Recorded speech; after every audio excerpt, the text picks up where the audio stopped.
Thank you, everybody, for those of you who made it back from your lunch in time for this, and hopefully we'll see the rest of those lunch eaters fill in here shortly. Welcome back. This is the final session at PDMI West 2023.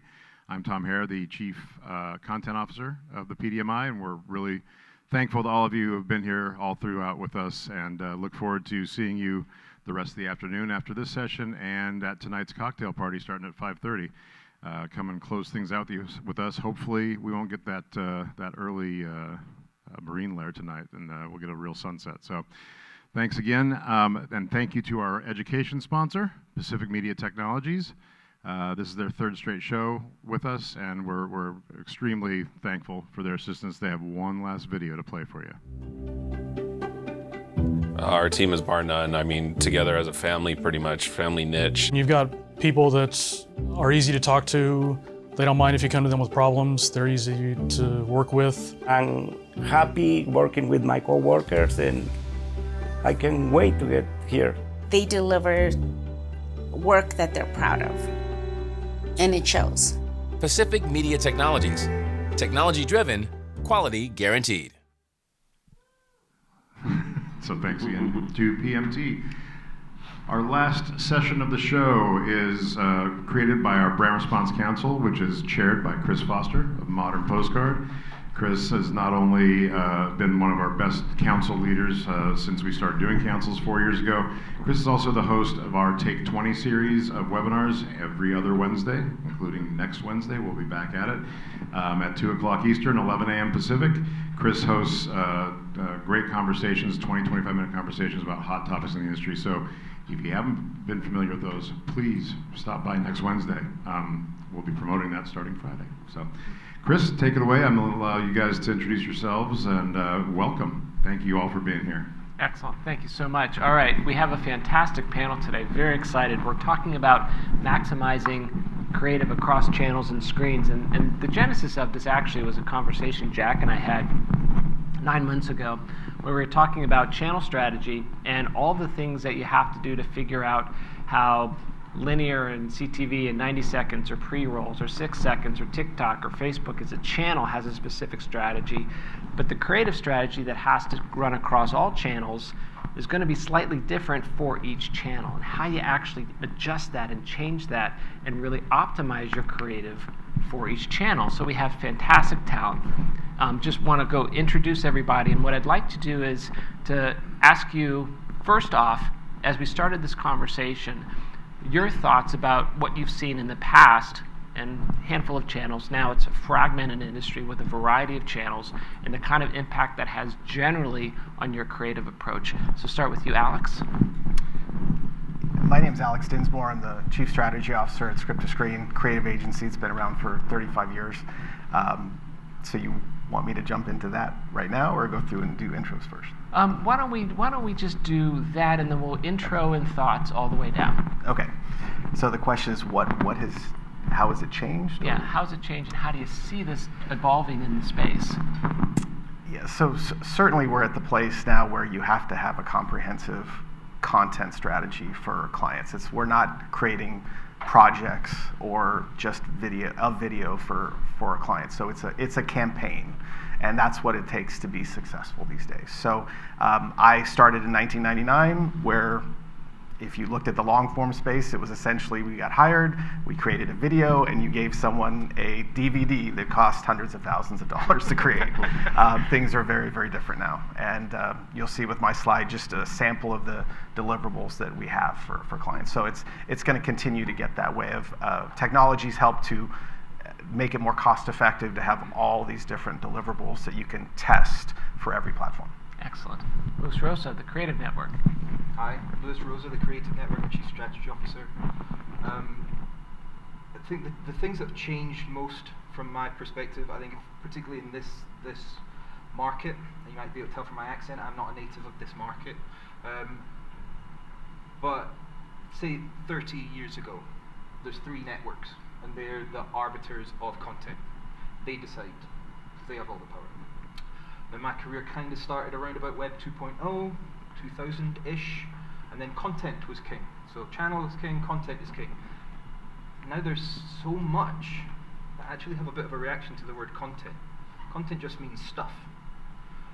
Where is the quality inherent to content? So from that period 20 years ago, content is king and everyone lived that, which was great because I got to create lots of it. But now the audience is king, and they decide what content works, they decide where it runs, and they decide how long it runs for, because that's how you judge success. So the strategy has to be right, the storytelling has to be right, and ultimately right will be decided by your audience rather than by a network or by a desire to fill an empty space with stuff. Awesome. I love it. Jack Barrett, Urban Legend Productions. I'm the creative director of Urban Legend. We are only a creative agency. We don't do any other media placement or analytics or any of that side of it. So for us, speaking as a creative, I think one of the biggest changes really in that results in a need is for creatives like myself to have much more conversation with media strategists. Because there was a time when it was pretty simple what we were going to do, or where we were going to air it, probably on TV or something like that. And now we have to figure out how to do that same thing across a lot of channels. And then keep some sort of consistency through that. Because I think that's part of what makes a successful campaign that is broad-reaching like that, is there's consistency all through. So it's creatives, I think, in the past have always been a little bit insecure, and they don't like to share what they do with many people, and they certainly don't want a lot of input. And I think it's more important now than ever to get over that for us as a creative and start a dialogue with the other strategists early. And so actually, I find that exciting. I think I don't want to be alone anymore. Sitting, it was fun when I was old and I could brood a little and be just crabby enough to make them think I was good.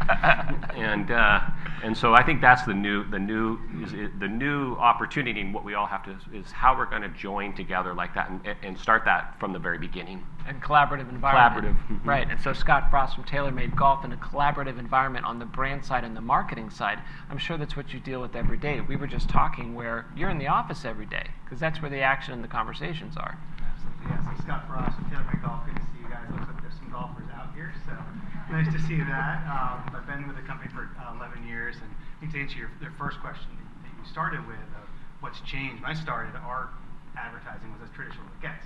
Here's your print ad, here's your TV ad, your 30-second, and then here's a little bit of digital here. So I think we have 5% digital when I first started, and now we basically transformed all of that. And now we have the largest social media audience in all of golf, and at the touch of a button, we get 30 million golfers through our social media audience, as well as our athletes that we have. So a weapon that we can have, but now it's the challenge of making things that work in all of these different spaces and that are authentic to the channels that we're trying to do. So that's what's changed. And sorry, what was your other question? No, that was it. And I think that for all of you, the collaborative environment, I think, Jack, you spoke to it, and we talked about it in the preamble, Scott, is more than ever, it's something that, I've got to collaborate because I have to collaborate. No, I have to collaborate early. 100%.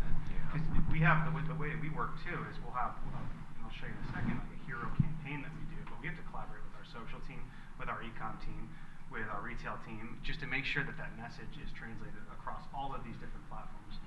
So it is, you have to have a very collaborative, and we're very in person. We believe in being in person, working together, because the little hallway conversations and the community that we have, we don't know if we did it over COVID, but I don't know if we could necessarily replicate it long term. Yeah. So anyway, what we've got for you is a real treat. We actually are able to open the box, and these guys are all sharing and gregarious, which is fantastic. And we're going to be able to unpack some of these campaigns and see exactly what they did. So it's time for a little show and tell. So okay. Alex, I'm going to start with you. Okay. You're going to do some show and tell.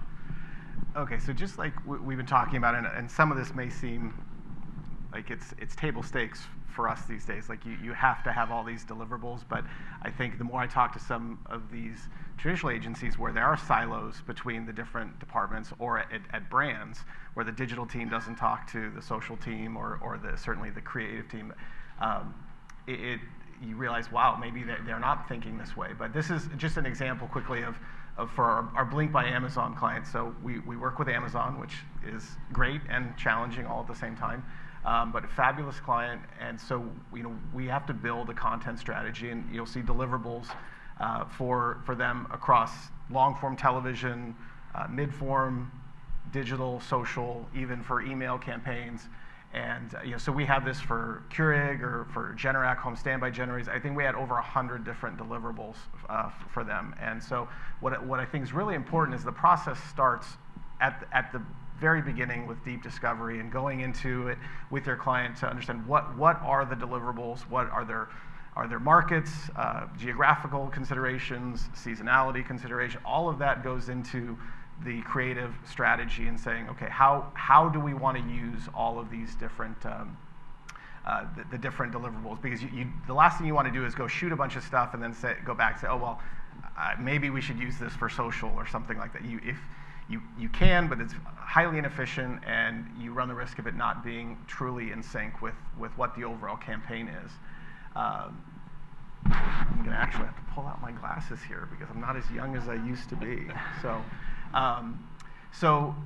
having a clear understanding of content that is contextual to each platform. So our creative director talks about that all the time. So you have to think about how the consumer is consuming the media, what they're doing, and so you have to do some things differently. It's not just cut downs of a larger piece of video content. So just again understanding the platform and making sure that you're doing something that is optimized for that. And there's strategic and tactical executions to that I'll get to. A variety and synergy of messaging. And this is, a rising tide lifts all ships. We want to make sure that we're doing things that are different so people don't see the same thing over and over again, but they work together, and sometimes it's a challenge in performance marketing you want to have an ROI specific to each thing you're doing, which we do try and measure, but what we see with our campaigns is everything tends to start working together and really starts to lift the entire campaign up.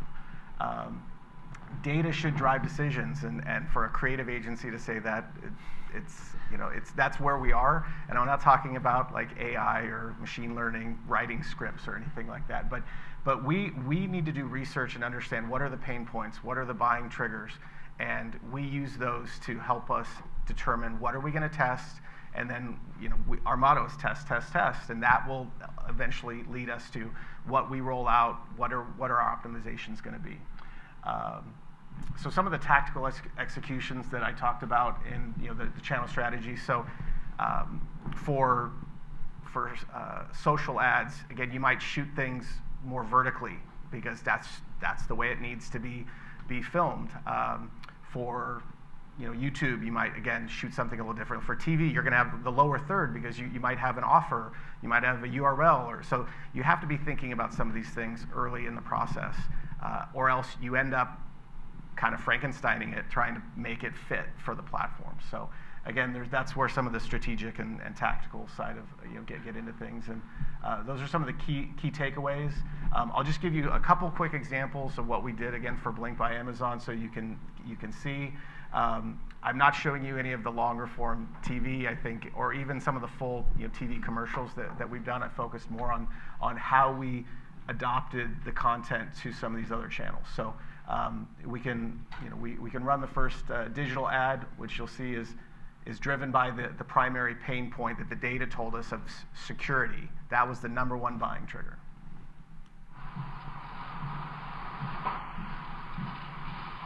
And again, some of these don't have audio because they're meant to be on the digital platform. Some of them will have audio, but you'll see it's just a quick ad where we lead with that the very in your face, someone in your house, and here's the Blink campaign, or the Blink product that can be the solution for that. Can I check on one thing that I love about this ad that's so fast at the end was instead of just showing 4 monthly payments, $49.99 free shipping, all in one block, only a second and a half to put that second piece up, and then he triggered each one of those graphic items one after another, so the eyeball sees 4 monthly payments. And I thought that was such a small little clever way of how the strategy of the creative, which is the pricing mechanism, and the channel, which was a second and a half to get that message across, was perfectly executed. Thank you very much. And you have to get the offer in. I mean, we're in performance marketing, so we're always going to want to ask people to do something, since we're judged more on action and less on emotion, like some of our brand counterparts. So we can see as we go to the social ad, the second one, which is driven by the number 2 pain point, which is being able to stay connected at home. Keep a watchful eye on your loved ones. Hi, Dad. I'll see you after work today. You have a great day. Just blink, and you're there. So again, you're trying to go right to the point and hit some of these buying triggers. And again, with social, we're storytellers, so that is a challenge to try and fit things into the shorter messages. But we know that the attention spans are short, so we're trying to do anything we can do to find the right hook. But we've tested all of these. Again, that's the important thing. And yesterday it was nice to hear in the agency panel all of the media companies talking about that there needs to be more creative testing. And usually, sometimes the media companies aren't saying that. And so that is something you need to be prepared to do is test. We'll go to social ad number 2, which is more for TikTok and Instagram, which you'll see is just more of a visual, trying to get people to click. It's not a cat video, but it's relatively close. And you'd be amazed the amount of user-generated content we got from the customers for this. The amount of animals that are, running through people's yards and houses. So, and lastly, on the YouTube ad, we can just go to that and say this is a longer sales ad. We have more time. It's a little bit more linear in nature and trying to take people along a path, and it's more educational. So you'll just see that we hit a few more of the points. Blink XT2 wire-free cameras provide HD video and 2-way audio security for your home. Thanks. Bye-bye. Inside and out. According to the FBI crime statistics in 2017, a burglary happens approximately every 22 seconds, with property losses estimated at $3.4 billion. So you'll see that we go back to the number 1 pain point of security, but right at the top of the ad, we use some of the visuals that are hitting some of the primary pain points. So again, we mapped all of this out early on in the process, and we were able to build out that content strategy. So we knew we were going to have the correct marriage together of the content through each channel that we want to do. So that's certainly what we recommend. And if the client has to be committed to that and give you the runway and the budget to do that, but that's clearly how we're seeing campaigns be more successful these days. It's fantastic. What I really like about that social ad number 2 is that it's not necessarily hitting a customer pain point. I mean, pain point of a grizzly bear sniffing around your porch isn't like the number 1 reason, but because the channel was TikTok and Instagram, it's shareable curiosity content, right? So avoid the pay point, but go to something fun and cool. I thought that was a great pivot on that channel strategy. Well, it just shows what are people looking for when they're on that particular channel, and you want to get them to click, and you may have an offer they want to learn more or something. So it's a different part of they're going into a different part of the sales funnel. But again, you just need to understand what are they there to do. They're not there to shop at that point. They're there to be entertained. They're there to be entertained, and it goes back to what Lewis had talked about earlier, where the paradigm in the past might have been a broadcast-generated environment, but now it's an audience-generated environment, audience-driven environment. Yep. And then the audience on TikTok and Instagram is to be entertained and have a quick look and have a little fun, but you can weave the product and the message into that entertainment. It's fantastic. So, Lewis, speaking of entertainment and product, I know you've got both that you're going to show us. Yes, I am. So, I want to start with strategy, which has been mentioned a couple of times, and I think it's great. Obviously, it's what I do, and what we're trying to do is marry strategy and creative in a way that's going to kind of foster and nurture a relationship between brands and consumers, and that means creating value. So some channels that might be entertainment value, but every meeting point between those that nurtures that relationship needs to deliver some type of value. That means we have to know why we matter. You can't just know who you are as a brand. So whenever we start working with a client, not 9 times out of 10 the client goes, but we know our brand, we know who we are, and that tends to mean we have a color scheme we love, we have a font that we're mad for, we've got a brand, and that is not branding built for performance. So we have a model at the Creative Network called the Creative Business Idea, and it's more than just a creative idea, which I am absolutely, and give all due reverence to, catching lightning in a bottle. If you have the work and performance strategy behind that, we can generate conditions to capture lightning with the most effective strategy. And that means, yes, know who you are, but that's a third of the equation. Who you're talking to, how you matter to that person, how you're meaningfully different to your category. So a couple of high-level examples that I'd point to. Target's creative business idea is a democratization of style. So yes, they have expect more, pay less everywhere. You have it at checkout, you have it on ads, you have it everywhere. But that story, the democratization of style, is told across touch points in whatever way is most meaningful to your audience. So that means if I walk into store, I have access to Musimo. That's not really an ad, but it's an expression of this story that nurtures this relationship. Likewise, Evian Water, loved that campaign. You know, I'm ex-Havas, so I'm programmed to love that campaign with the roller skating babies. A source of youth.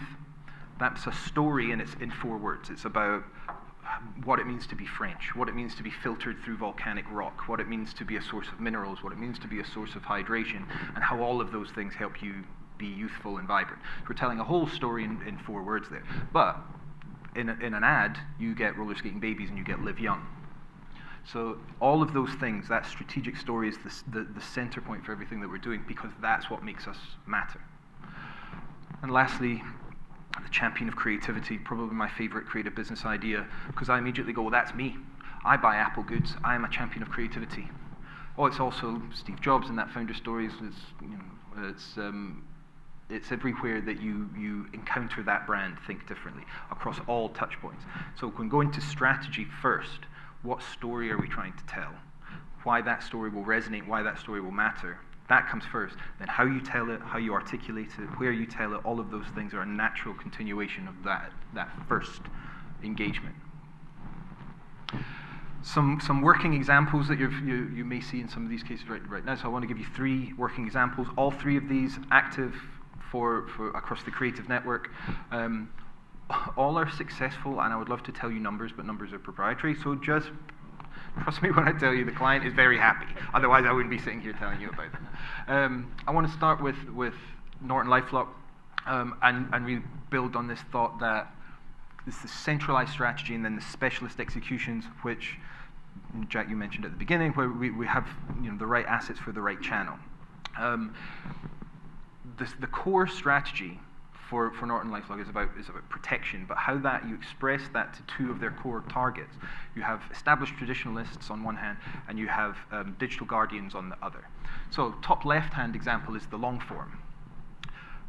That sounds pretty established traditionalist in terms of the type of channel we're using to me. So I'm introducing a new problem in a familiar format, feels true crime, really works well as a long form. That's going to be very different or differently expressed, that core story, when we start talking in CTV to a younger, more digitally savvy, digital native type persona, and that's where you get into the short form in the CTV that we have on the top right. When that's brought to life in social, you've got that same story of protection, but for a digital guardian, we have, it's a little bit grainy, but on that left of the bottom right ad, we have a service person and their child. The mindset of protection is steeped through that social. It's about the relationship with your children and what they're doing online. All of that comes together in that spot.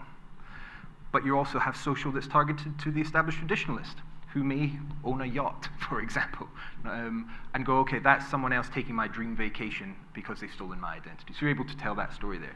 And all of those things come together on the website, because your website ultimately, yes, you can have different, you can A/B test things, and I absolutely agree with test, but you're wanting to present a unified brand to all traffic, everyone that's in your consumer tribe, as I would call it, going to recognize something. So your website is home to all of these different divergent sources.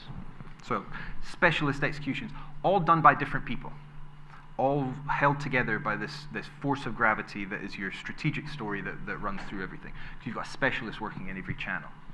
I got a quick question. Sure. Louis, on that. Do you think that in today's environment, with all of the channel and the fragmentation that happens, that the website ends up being the hub and the core where all customers will go to? You talked about gravity. Is that the biggest gravity pull? For direct-to-consumer that want to sell through their website, those types of brands, yes, definitely. That's where you do it.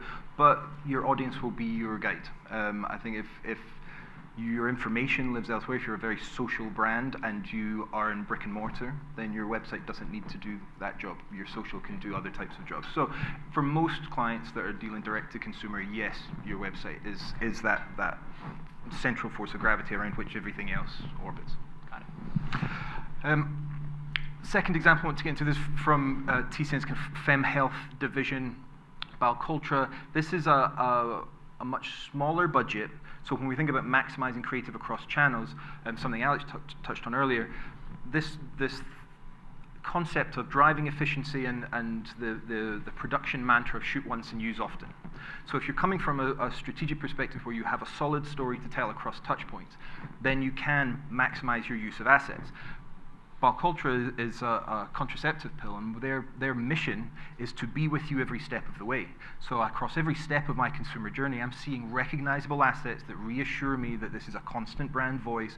We've got characters that you can see, they're kind of hard to see, the little images, little kind of cartoonish characters that are with you, so you're seeing repeatedly all the touch points of your choose your own adventure journey through the funnel across touch points. As we're saying, audience are going to drive this. You're driving efficiency to maximize, but you're also driving that brand story of everywhere you go, we go to, including your journey through offline to online media. And that consistency is really important, and every asset has a different job to do. Last of the three examples I want to show you from our personal care division, Keeps. A couple of things. You're maximizing our creative across touch points, lots of different touch points, including out of home, traditional old out of home, so it's not so much screens, but certainly through channels. There's nothing more traditionally performance driving than the personal validation of a testimonial.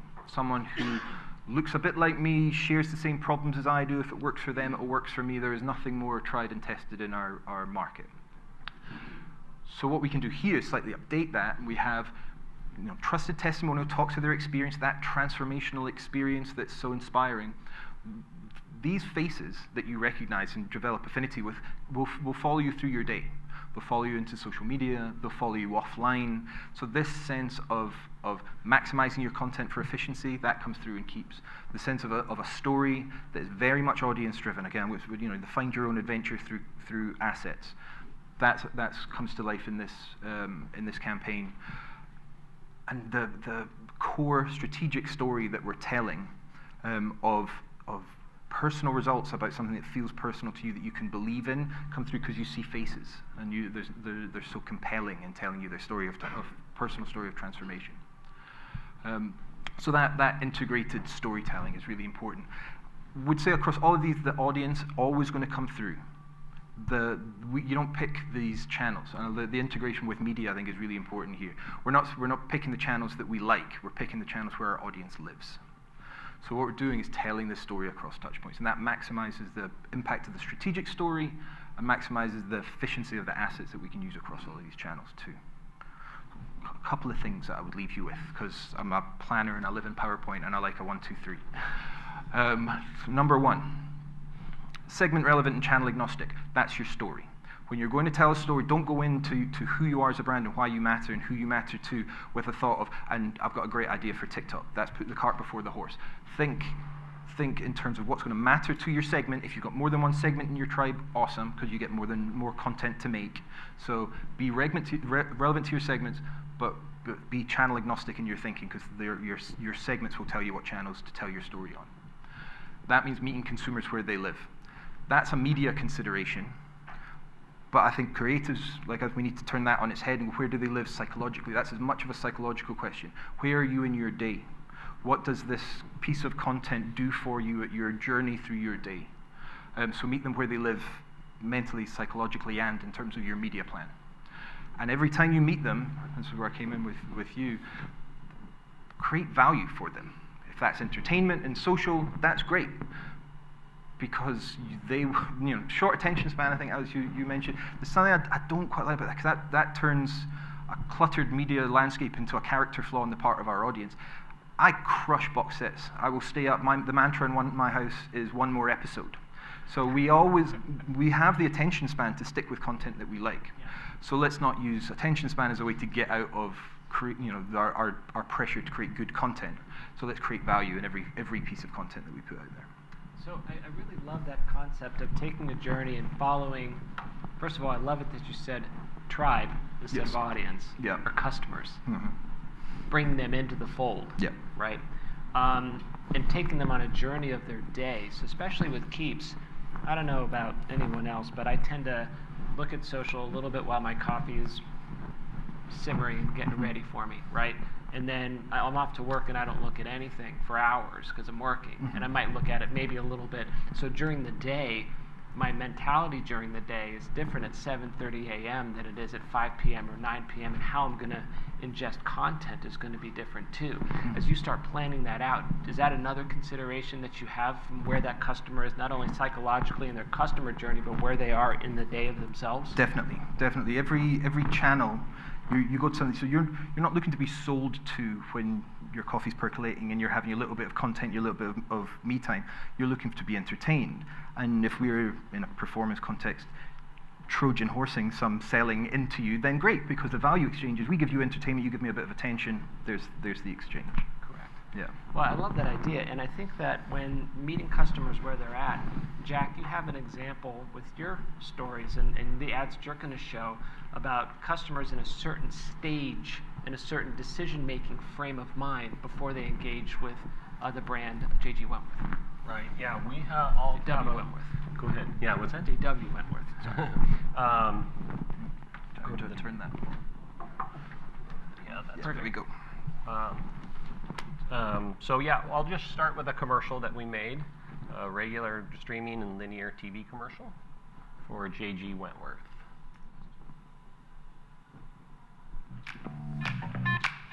Searching for a little extra cash?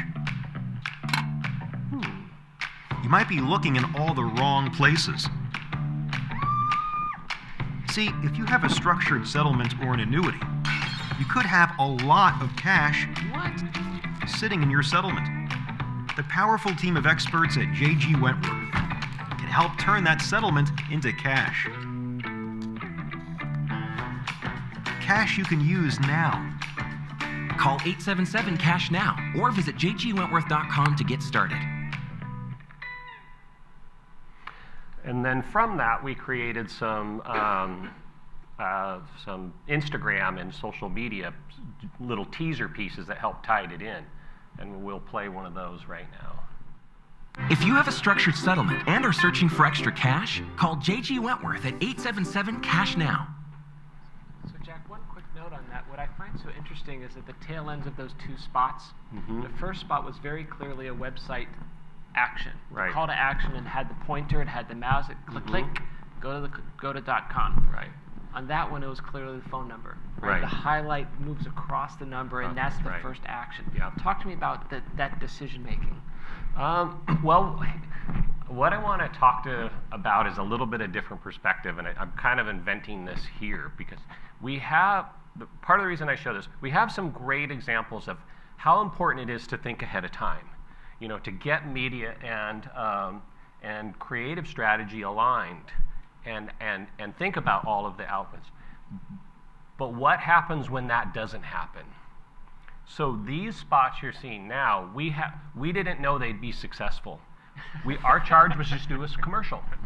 So the big part of this conversation is staying in communication with the different departments. So that didn't happen early on because we didn't know this was going to be successful, and it was a very limited thing. So we had to reverse engineer it. We had to come back and figure out how to do some of the things we're talking about, which is collaborate with a new media strategy, adapt it across a bunch of channels, and then create a consistent messaging.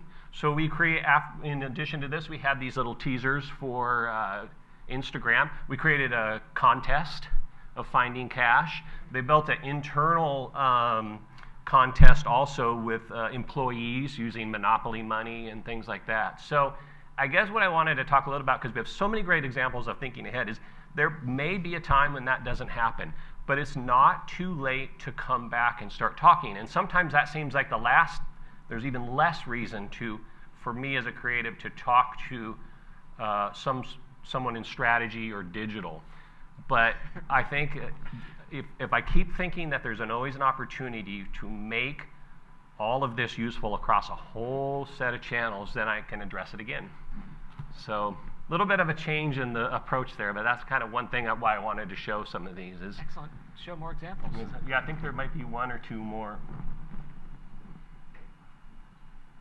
If you have a structured settlement and are searching for extra cash, call J.G. Wentworth at 877-CASH-NOW. So the idea, again, was to create little actually teasers or interest about what's kind of going on here. And then make sure that we had built equity with the spot. So we were how can we maximize that equity? And that's part of creating a consistent message, which I think is so important with brand and media strategy, is a consistency across. Because we're a creative agency, so we work a lot of times just on broadcast, and there's a whole digital department that may be internal at a company or somewhere else that we don't ever know. And so it's important for us to keep that communication open. So we had a similar thing. We have a spot that's on the air that got much more successful than we thought. The company we're working for hired us only to do the TV creative.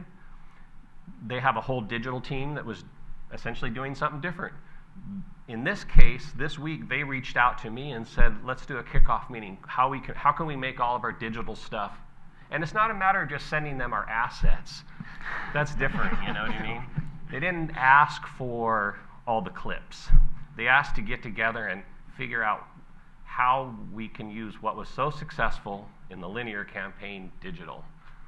And so anyways, I would say that the moral for me for all this is just not having those two areas so separate, constantly talking. Awesome. And I would just say something on that, and I think it's mainly industry folks in the room and agencies, is that, and not clients, is that a lot of the times these silos and the issues are on the client side. And the bigger the company gets, the more branded they are, the more of a challenge it is, where you're dealing with internal politics and bureaucracy and whatnot. So a lot of the direct marketers and entrepreneurs, where their hands are in every single thing, you don't have to worry about that. But you almost have to shepherd the client through some of these internal challenges and landmines, and it's frustrating when you're like, why can't you guys, your siblings get along, but so it's the more that we can, as an industry, tell the brand team, you don't have to be afraid of the performance team, and the content we create, and for video, it's going to help in digital and social. So.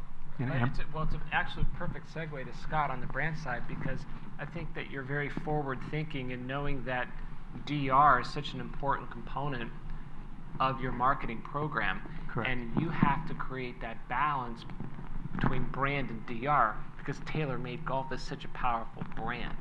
So I'm really excited for you to show the examples of how you say, I get it, I'm on the good side, and I want to have those conversations, because every day I'm balancing brand and performance. Absolutely. So I chose one campaign to kind of share with the group today. We did this, a driver this year called Stealth 2. How many people do play golf? Just so I know kind of what I'm. Oh wow, that's a pretty good number. All right. Did you bring any? So I can talk a little bit of golf. What's that? Got a bunch of free golf balls. So we had this campaign called Forgiveness, and we basically had to tell a story about how our driver is both long and forgiving. So we decided, let's make a word up for that. And all the different ways that we brought it, this is a very, very small sampling, but we knew we had to have a consistent message out in the market. So when people saw this, no matter where they're coming into the funnel, they know exactly what we're talking about, the benefit that this driver is going to have for them. So we did a main campaign TV spot with Tiger Woods, Rory McIlroy, and Colin Morikawa, I'll share here in a second. That kind of was our hero main campaign. We knew this thing was going to captivate audiences. We knew people would see this everywhere. That's going to kind of get them in and be like, okay, now I'm interested in hearing, TaylorMade, what you want to tell me about this product. And we're lucky to work in a very passion-driven industry where people sometimes want to hear the messages we're telling. Like, people want to know about the new driver. They want to know that. So we know that we can't just do a commercial, and we're going to get people through the entire funnel. There's a lot that they have to know. There's a lot of other competitors out there who make great products that they're going to be researching about too. So we need to make content as well that educates them, that walks them through the process. What does this technology actually do? And when I first started, we would use our R&D team, and we have the best R&D team in the world.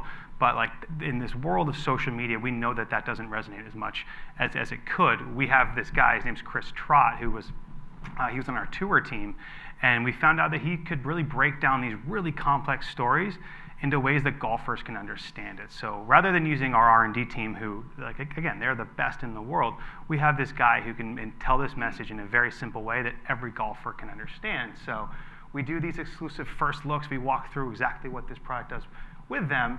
And then we also know, like, we have a lot of golfers. Like I said, we're in a passion industry. We have people that will watch an 11, 12-minute, 25-minute video of our athletes, no problem. They'll take that in all day.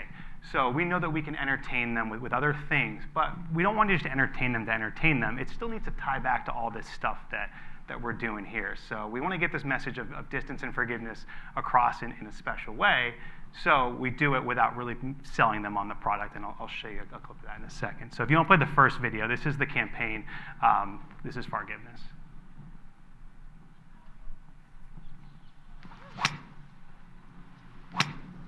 That's far. So much forgiveness. Wait, did you say forgiveness like far, or forgiveness like forgiveness? Forgiveness. Forgiveness. Forgiveness. I'm hearing far. Forgiveness. Like forgiveness. Forgiveness? Forgiveness. I'm still hearing far, but whatever. Introducing Stealth 2 with more carbon for more forgiveness. Forgiveness. Just hit it. So for the golfers out there, how many of you have seen that piece? All pretty good. So we from our data, we know that 70% of golfers have seen that, which is pretty cool to know that a message that you put out in the market can reach 3 of 4 people who play your sport. So like I said, that's kind of our hero campaign that gets you in. And if we show this next clip, this is a way for us to tell this message again in a different way without making it feel like we're marketing to you. This is our long drive, but there's a little bit of a twist in it, in the sense that we want you to hit it away from the center to really show you how forgiving these drivers are. All the way out again. You still missed the entire thing? Yeah, man. Nice. You want to hold it for a while until you have to... No, it's not mine. Wait. It's not mine. You don't get the claret jug if you're leader in the clubhouse. Introducing Stealth 2 with more carbon for more forgiveness. The guys have been talking about test, and that was one thing. So we have the 11-minute clip. I figured we didn't have 11 minutes to show you guys that. So we cut down to a 30 to help tell that story, and we actually never ended up running it because we did test it, and we knew that some of the other stuff we were doing in the second part of our campaign was going to work better. But I think you see there how we can use content and the athletes that we have to help tell that benefit story without making it feel like TaylorMade just kind of jamming this message down your throat. So I think, just the way that we can do this across different channels and tell our story, it all kind of ladders up to that main campaign and just how important that is, but how different each of these storytelling vehicles can be to get to your consumer and get them excited about what you're doing. And what I really like about this, especially just, and I was telling him earlier, the one word, forgiveness, it's like one word, but it puts brand and performance in the same space, right? It's the brand that you're leaning with, but there's also a performance attribute of what the product actually does. A little bit of product shot with the golf, a little bit of product name at the end, but most of it is about what does this actually do for me, right? And so it's just, what I love is that you understand how creative has to perform, and you understand it has to tie to a product, but it's wrapped in this TaylorMade golf brand that users trust. Yeah, and it means a lot that you notice that, because we went through a big brand transformation a couple years ago where we went from telling you, buy this product, it's number 1 on tour, you should try it, to we want to tell you what it does for you. And that was a huge brand shift that we made, that we saw in our data, just that the amount of relatability that we had in our ads just went up tenfold, but we didn't lose anything in the proven space, which was huge for us because we could be a more relatable brand without losing the things that made us special, the number one on tour, those kind of things that we stopped telling golfers. So. And you didn't need to because your job is to transform their lives. Exactly. Every time they're on the golf course. Exactly.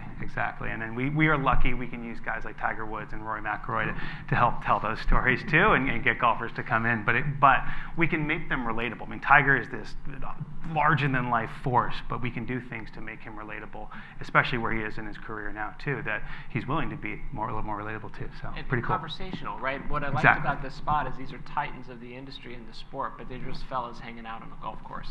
Exactly. And we scripted that pretty loosely on purpose to kind of let these guys have a little bit of fun with it together and to let them go. We knew what we wanted to get across, but we let them have a little fun with it. And there's a couple things in there that were completely unscripted that were the moments that actually like brought the spot home. Yeah. Wonderful.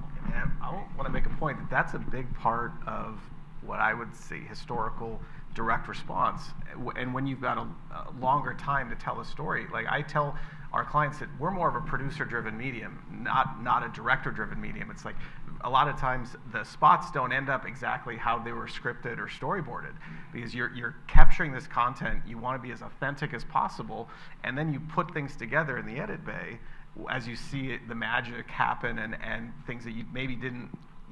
They're better than you thought, or they went a different way, totally. Or you realize the emotion of what the trigger is a little bit different. So that's having a big idea, and you have to have that, but it's not just that. It's the execution, and it's got to translate all the way through, and you have to have some flexibility and to be nimble in your process. Yeah, you have to make your own luck by preparing yourself for it. And like with that one too, so an old world, we had made a 30-second of that one, a 15-second, and a 5-second. And the 15-second would be a direct cut down of the 30-second, and the 5-second would be some parts of that. We set out and made and scripted specifically before we went out there a 30-second, a 15, and a 5. So they're different vehicles. They need to communicate the same message in a different way. So it's not the old days where, hey, here's just your cut down of your 30. Like we're going out there and making sure that we are actively making different pieces.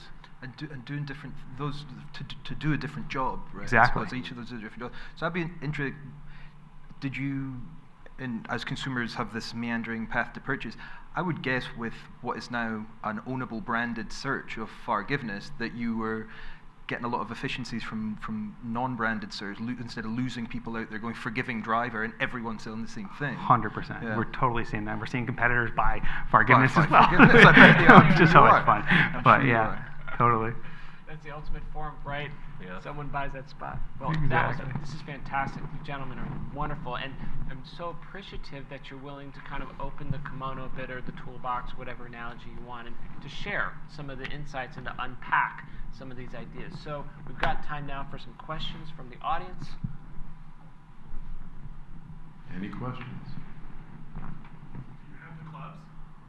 Oh yeah, we're doing a swing. Forgot the clinic clubs after at home. That was a mistake. No clubs. Well said.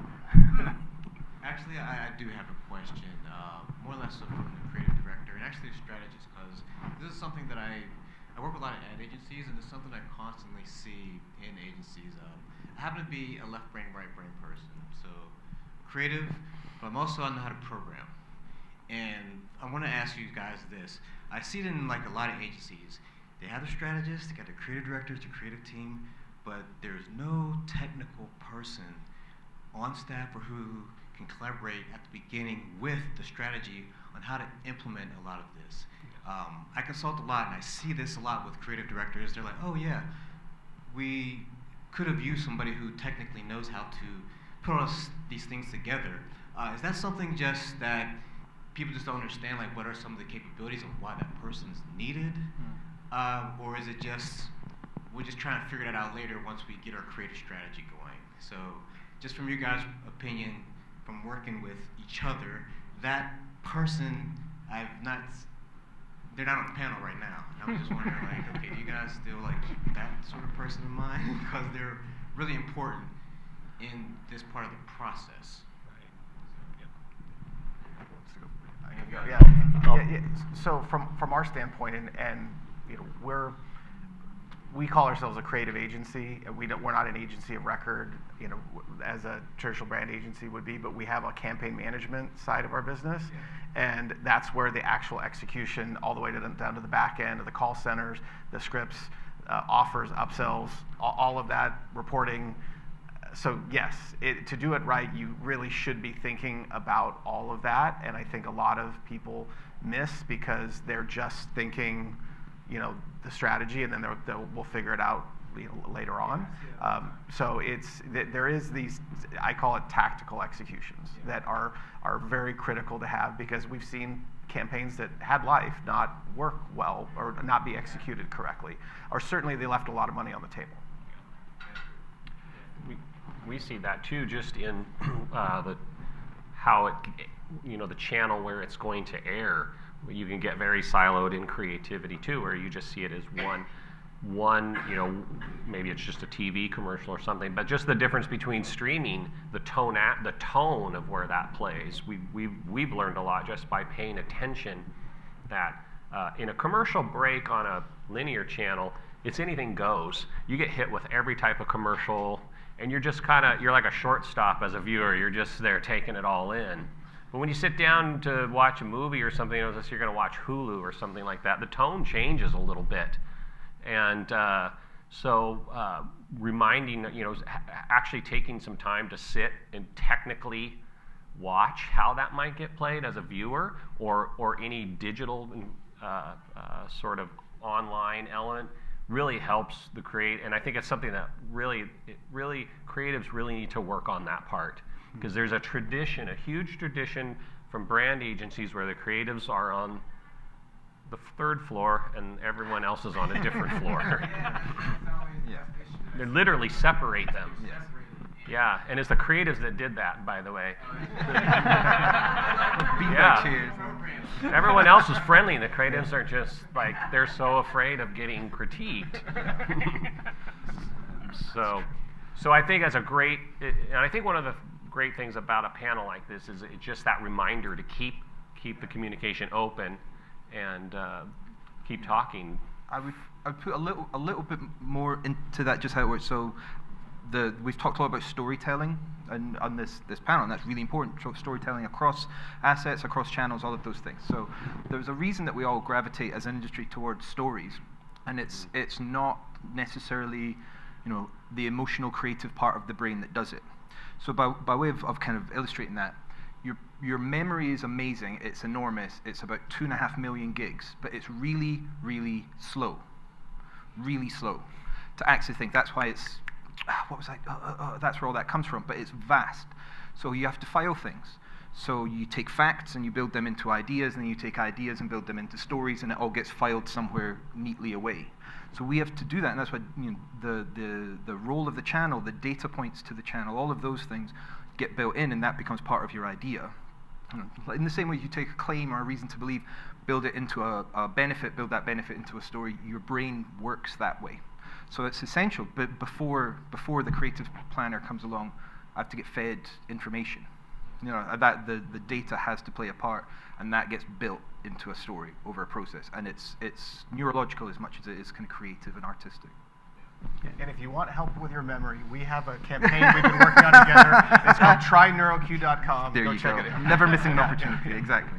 From the client side, though, on that one, in the silos that we talk about, it's interesting. And I think I would challenge you guys to challenge your clients to talk with more of the team, too. So like we open up our team. I'm on the brand side, but we open up conversations early on. So for like the forgiveness campaign, like we opened it up with the ad team, with the social team. Every single team was talking directly with our agency to know what the story is, and they can start thinking about how to bring it to life in their different worlds. And that helped us a lot in terms of making sure that message that you only have a couple seconds to grab someone's attention is consistently across. So I would challenge you guys, challenge your clients to open up the team a little bit more, to break those silos down.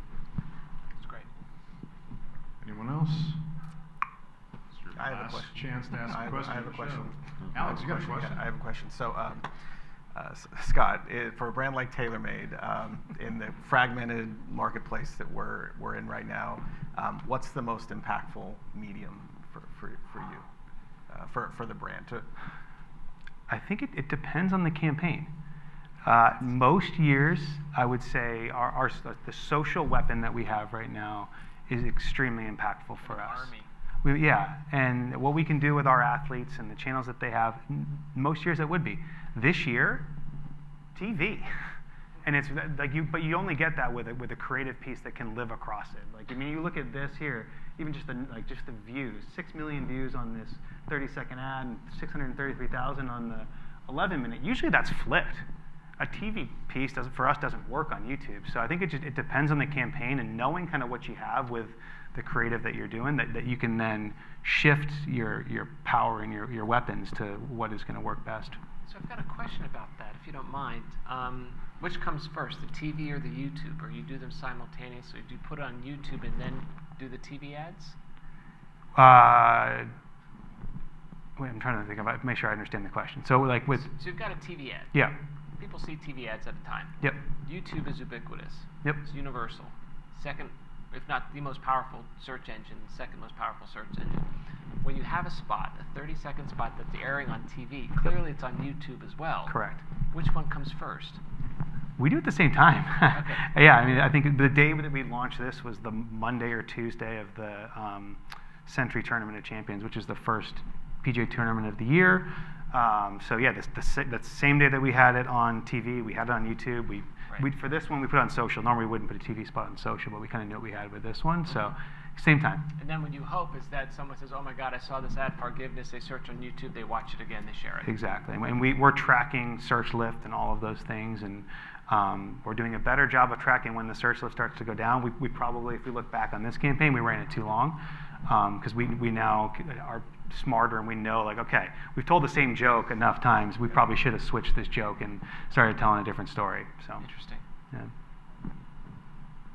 That's called creative fatigue, right? I was just going to say. Which usually we don't have enough money to get creative fatigue. So it's crazy that this one did because so many people saw it. But. All right. Anyone else? All right. Let's have a big round of applause for our two. Thank you all.